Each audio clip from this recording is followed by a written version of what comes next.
pakar, saya nggak mau menyebutkan diri saya pakar ya, walaupun saya udah 13 tahun mengkaji agama Islam.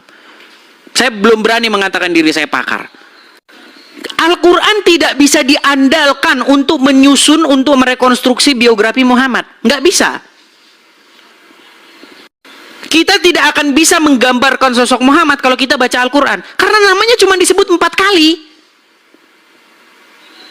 Muhammad itu cuma 4 kali disebut dalam Quran. Dia bukan bapak dari siapapun, dari laki-laki di antara kalian. Nah, sekarang banyak orang ngaku-ngaku Habib, padahal dalam Al-Quran dikatakan makana Muhammadin aba ahadim mir rizalikum. Muhammad itu bukanlah bapak dari seorang satu pun laki-laki di antara kalian. Tapi zaman sekarang saya turunan Nabi. Banyak orang Islam minum bekas air cucian kakinya. Saya mendidik orang Islam gitu. Dan sekarang udah banyak nih tokoh-tokoh Islam muncul, ngomong, mereka bersuara gitu loh.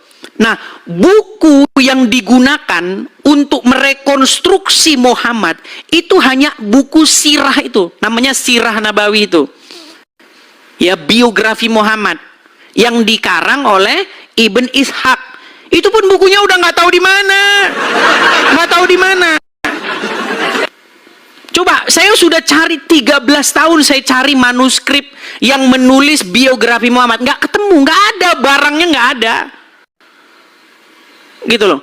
Kita cuma bisa ketemu buku-buku sirah itu yang dicetak di toko-toko buku itu. Tapi sumber utamanya kita nggak tahu di mana. Konon katanya berasal dari Ibn Ishaq, ya, ditulis ulang oleh Ibn Hisham, ya kan? Tapi naskah manuskripnya nggak tahu di mana. Nah, sedangkan Ibn Ishaq atau Ibnu Hisham itu nggak ketemu sama Muhammad, beda generasi, beda jauh, gitu loh. Ayo silakan yuk. Kalau mau belajar, mau diskusi akademis, ayo. Ya, saya undang pakar-pakarnya yang akademis, yuk. Anda mau sejauh mana? Saya turutin. Anda mau sampai mana ilmunya, yuk. Silakan. Oke, ada Nona Manis. Selamat malam, Nona Manis. Malam. Ya, silakan nyalakan kamera. Bentar. Kalau ngomong ini kayak model bacot, ngomong sama Ya, kau ini. nyalakan kamera dulu. Kameranya dinyalakan dulu, silakan. Nah, kabur kan? Kok kabur-kaburan? Aduh.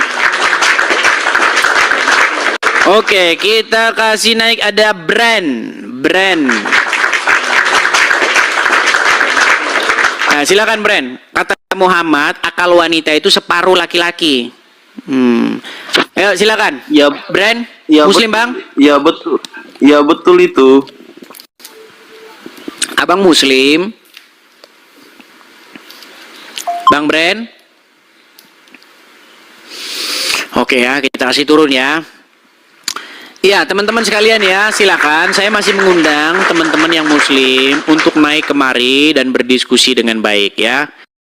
Ayo, apalagi yang kalangan dari akademisi, yuk, yang sudah kuliah, sudah sampai sarjana profesor, ya, yang mempelajari agama Islam, itu sudah saya debat semua. Dari yang mulai awam yang nggak tahu apa-apa, sampai yang mulai kelas tinggi, udah saya debat semua, sudah saya ajak diskusi. Jadi lebih mudah, ya, menghancurkan Islam itu kalau kita diskusi dengan orang pakarnya agama Islam. Maksud menghancurkan di sini adalah menghancurkan pondasi-pondasi agama Islam. Ya, sebenarnya Islam itu datang dari mana, ya kan? Sejarah tentang Muhammad bagaimana, ya kan? Seperti itu. Dalam tanda kutip ya, menghancurkan maksudnya narasi-narasi Islam. Karena narasi-narasi Islam itu cerita-ceritanya memang ya seperti saya bilang tadi, contohnya ini, dada Muhammad dibelah, ya kan? Diambil dalemannya ini, hatinya Muhammad tuh diambil katanya, dicuci pakai air jam-jam, kemudian dimasukkan iman dan kebajikan. Sejak kapan iman dan kebajikan itu macam botol aqua kayak begini? Sejak kapan? Sehingga dada harus dibelah dulu. Masa ia mau memasukkan iman dan kebajikan dadanya dibelah? Emang iman dan kebajikan itu berbentuk fisik? Nah, ketika saya diskusi itu dengan pakar-pakar agama Islam, mereka sampai pada satu titik kesimpulan bahwa itu cerita legenda, cerita-cerita fiktif. Makanya saya bilang, kalau ngobrol sama pakar-pakarnya, itu memang itu hancur. Maksud saya kata hancur gitu. Narasi-narasi seperti itu akan hancur berantakan. Gitu loh.